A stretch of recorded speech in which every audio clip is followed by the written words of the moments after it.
Geek Crew, it is officially May long, Victoria Day weekend. I'm in a zone 3 in Saskatchewan, dead center, middle of Canada. It is freaking cold outside, but we're still going to do a garden tour and an update as to kind of where everything sits right now. The purpose of the video is to show you you're not behind, or maybe you're stellar ahead, or maybe you've planted stuff because you had that really warm snap of 30 degrees Celsius and you're like, yeah, this is it. We're in summer and now it's cold and you're debating your life choices and what exactly you need to do to be able to get everything through this kind of cold period. It is pouring rain outside, so we are going to do this from the comfort of the greenhouse, but I will put in shots of the garden as we go. So you will see it'll be a tour. Just I won't be walking outside because I will look like a poodle. Because redheads, if you did not know, have very frizzy, curly hair. This is not normal. This is not what humans wake up to if they sleep next to me. It is something out of a horror movie. Throughout this video, I use a ton of Temu stuff. So, fun fact, we did get a discount code for this Geek Crew. So if you're a new user to Temu, then you can just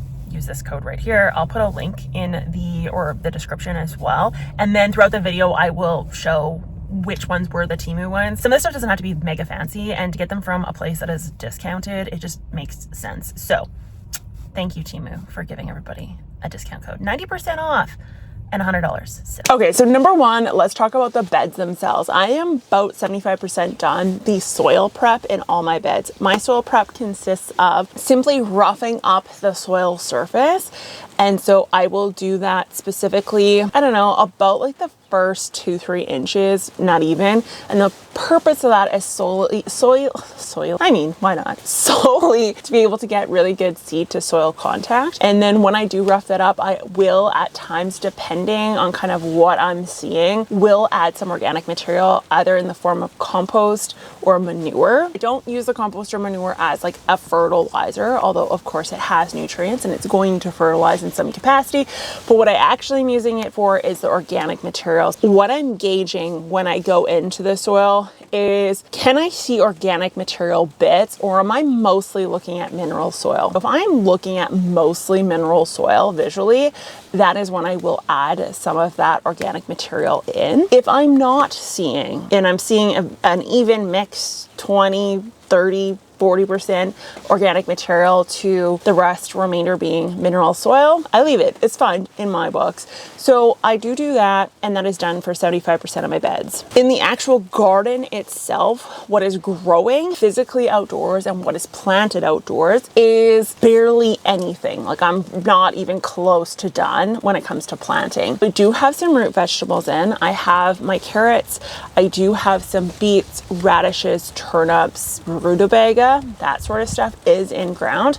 My carrots have germinated because I did plant them about 2 weeks ago. I also have some sunflowers in my warmer beds in the front yard. They are raised beds in full sun where they bake, basically. The reason for that is sunflowers do like a warmer soil to germinate in. My back beds are around like the 8 to 10 degrees Celsius mark, which is not quite warm enough for really great germination or quick germination. And I want to avoid the seeds rotting, which happened to me last year, because last year the warm up into summer was very gradual, very slow. It's very cool, damp, and a lot of stuff didn't germinate.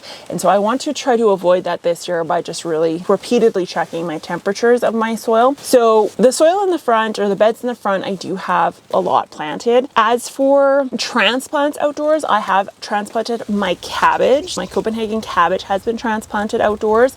And then I have also transplanted my Calice onions, which I love and adore. I don't shut up about them. They are my favorite onions on planet Earth. So I did plant those guys outside. If you're in Saskatoon, I was at Dieter's greenhouse out in Langham, and I did see onion starts there. Chef's kiss. They look so good. If you didn't start Calice onions and you're like, I want these German heirlooms, that is the place to go, because it's the only place in Saskatoon that I've actually seen them. And your girl goes to like every single greenhouse. So yeah, I mostly go there to try to make friends because I have none. It works sometimes, works not always. Sometimes I'm just creepy, awkward, creepy, as you probably have guessed. Other than that, I do have my garlic that I planted last year. That is popping up. You guys know I just use grocery store garlic. I don't use the actual seed or that garlic you buy as starts from any sort of greenhouse or anything. I literally just go to Sobeys, grab the garlic that's locally grown because they have them usually in the fall. I bring those home and that's what I plant. Simple as that. And then I do have some spinach that has popped up. That spinach was stuff that I actually planted last year in the fall. It partially germinated and now the rest of it is germinated. It's doing good. It's edible. It's hunky-dory. And I've been munching on that now for probably 2-3 weeks-ish. And I'm already kind of getting sick of it. It's a good thing that I'm getting some sort of harvest. And then my perennials, this is odd and it happens every year, but the front yard, my perennials are like right up. We're talking flower stems forming. We are off to the races for my front bed, which is always warmer. And my back beds, I am,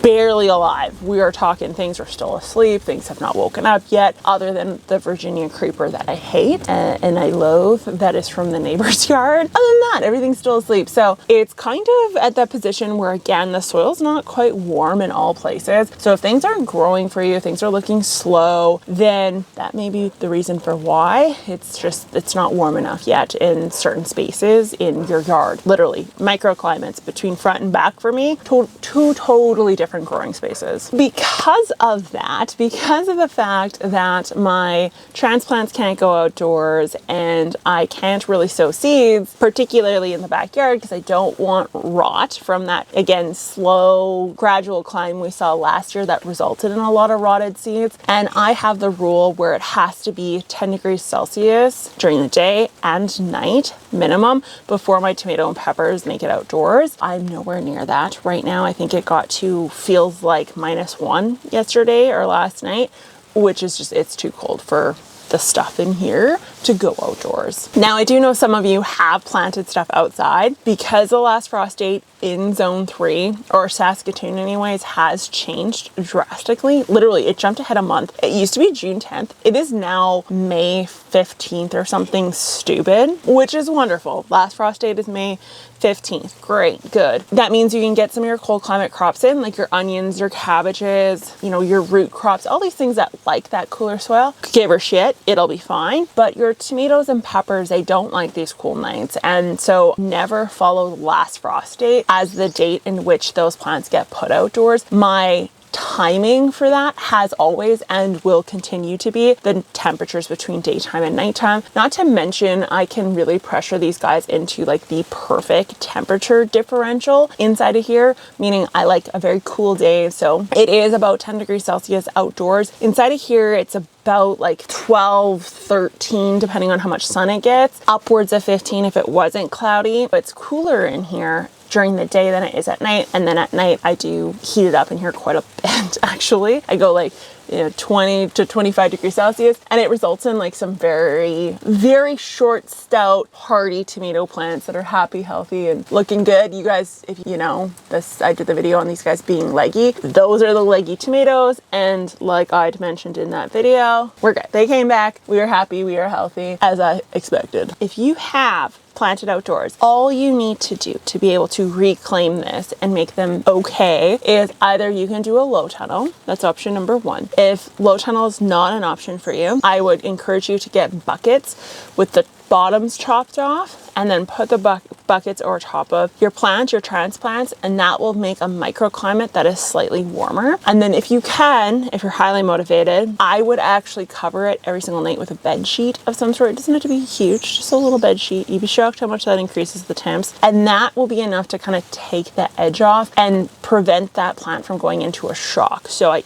highly, highly recommend it, or just waiting. If you have the option to still wait because you haven't planted outside yet, go with that option. Absolutely. Now, with that being said, I have planted some containers, and so the containers I have planted are ones that I can move around. So I did get this one planter off of Temu, and it is like a super cute, well, Temu has everything you could possibly imagine, and it's incredibly inexpensive. Shockingly okay quality. There's that as well, but this kind of trellising thing that I got, I put it on the fence and I want to put strawberries and like hanging stuff into it, and the containers do come off of the trellis. Technically I could plant into it and then actually like take the containers in every single night. It's a little bit too much work, but it is up on the wall. I'll show you guys what I plant it with later on, probably in a different tour video. If your plants are small enough, I actually would recommend just even a cloche. So I got these cloches off of Temu. They're really inexpensive, little plastic cloches. You just take that, put it over top of the plant, and then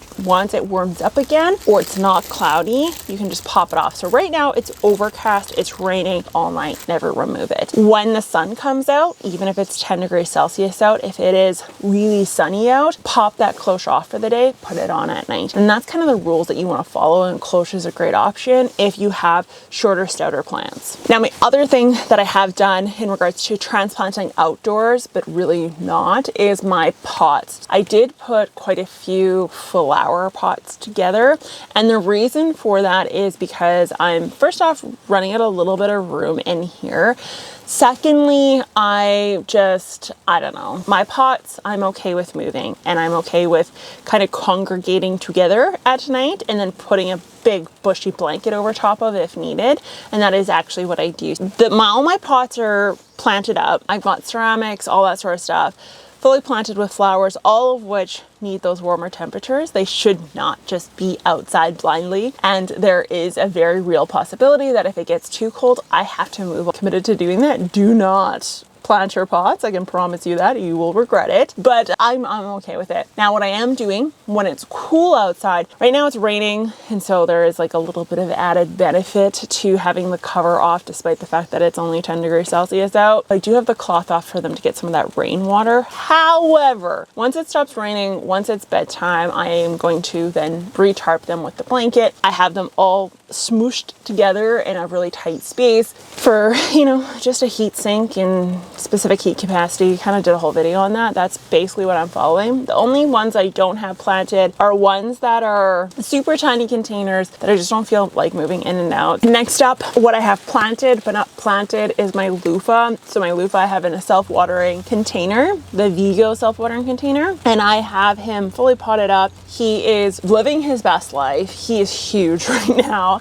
He desperately wants out of this poor greenhouse, but he's not getting out. So he's going to be stuck here. And if he continues on the trajectory he's on, he very well may permanently be in here because he's really weaseling his way into the greenhouse and making it home sweet home. And I'm going to be very scared to actually rip this guy out of here. Plant lives matter. I don't know what I'm going to do. He's getting really big really fast because he probably loves the heat, the humidity. But I think this is going to be a successful loofah year because I've already got signs and symptoms of flowers. Is this it? I think we got the loofahs growing. Because I haven't planted much outside in regards to seeds or plants, I have a lot of spare time on my hands. So I've done various different projects around the garden. For example, I did add a new trellis. Is this the, oh, sorry, he's been in the way this whole time. I do have a trellising system that I'm putting in the front yard. That also, so last year actually I got these ones from Temu. You guys, I remember recording it. I think I put the link up for them, but I did two kind of like arch trellis over on this side, and they were great. I actually really like them. They're inexpensive, easy to set up.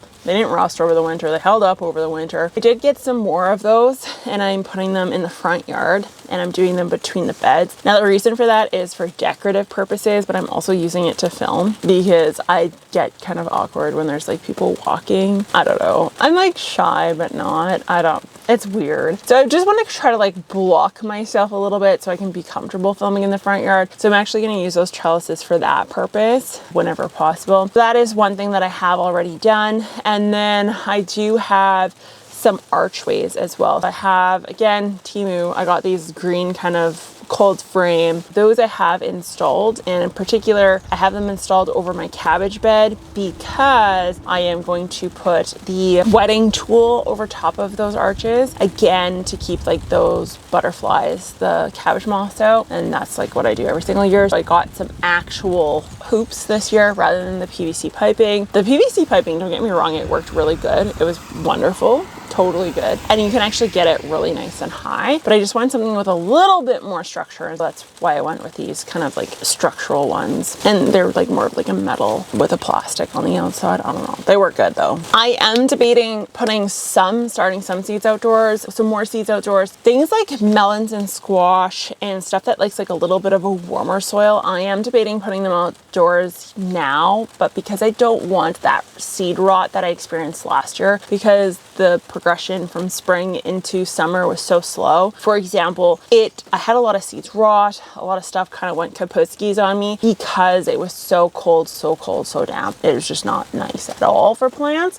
And so because of that, I ended up with, like, for example, zucchinis, the one plant that always grows, that plant struggled to germinate last year because of just how gross the spring was. So what I am going to do is I'm going to start some, but I'm going to cloche those as well. And I'm just going to use like those short cloches in hopes of heating up that immediate soil around the plant, and then hopefully keeping the plant warm as it germinates until it's time to pull it off, and then it'll ideally be warm by the time we get to that point. Okay, so inside of the greenhouse, I've got everything still in here. I've got some of those petunias that I had started. I've got my geraniums. I've got Strawflower, Don Adams, my Geek Crew super fan. He showed me bachelor buttons and Strawflowers, and I'm in love with them. So I started them from seed this year. They're good. I have Stasis. I got those from West Coast Seeds. I have a bay leaf plant in here. I've got a crap ton, a metric shitload of lettuce. So why? I don't know. But what I do know is that the sparrows can't eat it when it's in here. So it's gonna live out its best life in here until the absolute last minute when it can go outside. Oh my God, that's good.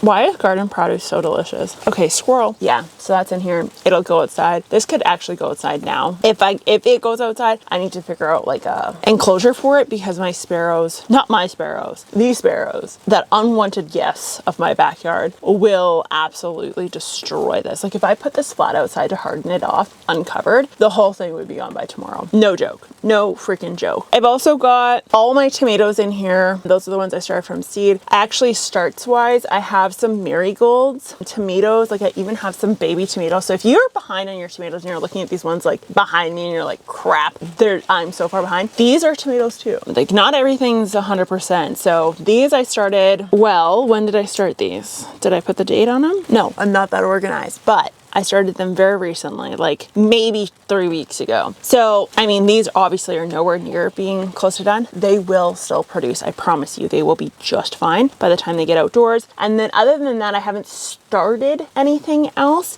lighting wise. So I had to cement glue these hooks on. So I do still have my 2 lights in here that I normally do. One's the Mars Hydro, and then the other one's just like this Amazon one with a dimmer on it. So I do have the dimmer one back here. I dim it down because there's more plants in this location. And then the Mars Hydro one, I don't have a dimmer on and it's not dimmable. So it just kind of shines and it fills up this space, but this space is a little bit more open. There's not as much like plant in it. And then these lower shelves down here, I do have a Sansi light. So this one has a timer on it. They're literal pot lights and they're freaking perfect because I have like a bar light in here. And so I had to have them between 2 sets of racks, and it's like pinned up, and I had to be really careful not to bump it and whatever else. These Sansi lights basically sit flush with the bottom of my racking. I can zip tie them on, really easy to remove. They have a timer on them, and they're the perfect intensity for a greenhouse setting, particularly on these bottom racks where I need to hold plants, but that it doesn't get as much light. So those Sansi lights, 10 out of 10 recommend. I actually have some in here, and then I also have some inside as well because of just their versatility. I love them. I'm actually debating putting them on a lot of my houseplant setups for this reason, because again, it's like a single pot light. So there's 2 on a kit, and so I can put like one here and the other one can be like way over here. So it's like perfect for houseplants or settings like this where I need to be able to like move them and adjust them depending on where everything is positioned. So that is, is what it is. These plants will remain in here. I'm going to suspect until the beginning of June. So the 1st or 2nd week in June is when I suspect that these will move out of here. But for right now, this is where they are, and that is where they're going to stay. Other than that, I only have I'm not setting up any new garden beds this year. I've got one Vigo raised bed, and it's like it is beautiful. I love Vigo products though.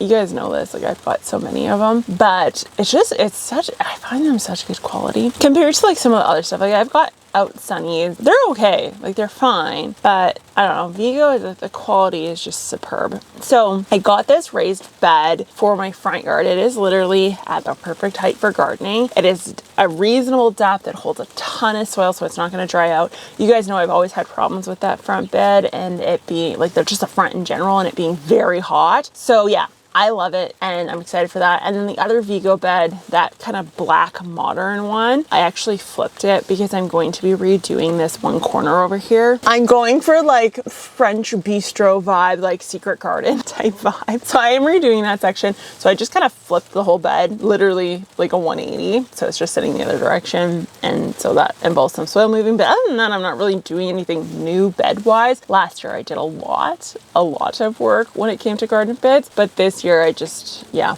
we're done with that. I chopped down some branches that were shading out those 4 beds in the back, so I'm hoping that's going to make a difference. And yeah, that's kind of the extent of it. But where are you guys at, Geek Crew, when it comes to your garden? I'd love to hear from you, and I will talk to you guys next time. Bye.